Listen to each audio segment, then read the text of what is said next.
Hi there. Today I wanted to have a chat about some of the ways that you can learn to get better at handling stress. And I wanted to do that looking at the difference between stress reduction and stress resilience. So in stress reduction, one of the strategies is that people try to control the outer world.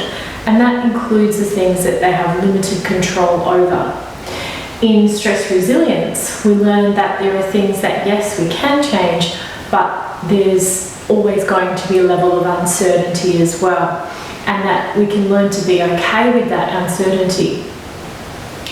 With stress reduction, we try to control other people to make ourselves feel better. So we try to control the way other people behave, the things that they might need to do for themselves because we need them, and in turn it ends up having a negative effect on them and ourselves.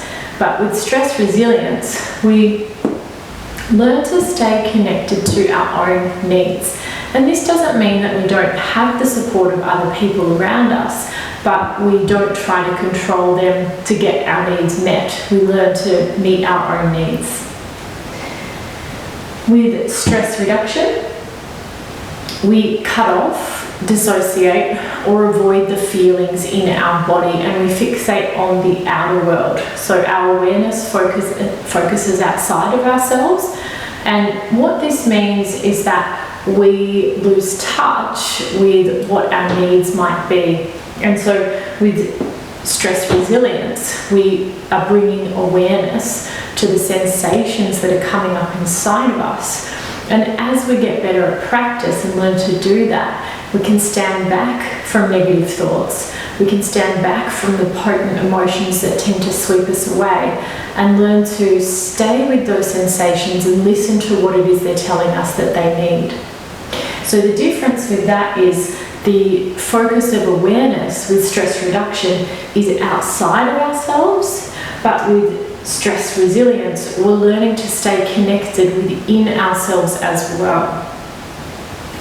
And coping mechanisms tend to be devaluing the thoughts that we have or the feelings that we have.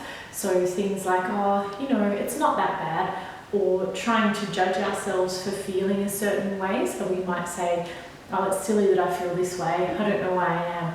But what happens when we do that is we have an internal division between what it is we're actually feeling and the thinking brain trying to make us feel better. And that division can actually make our nervous system feel worse, and it can push us into fight, flight, or freeze. So with stress resilience, we actually get better at just allowing what is inside of us to be as it is, and also learning to understand our own nervous system and how it responds under what circumstances.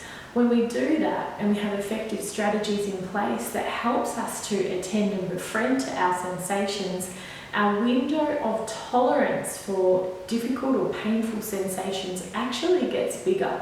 And this is where our resilience really grows. So we learn to stay emotionally regulated with more and more sensations, and then we don't move into things like anxiety and depression.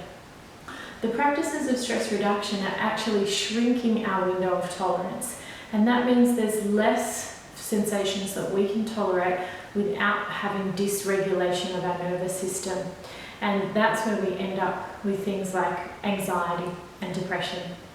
So many of you have reached out about the vagus nerve program, and unfortunately the doors have now closed to that. But if you want to be a part of the next one, in the link in my bio, you can go ahead and register, and I'll send you out information when that becomes available about the next program.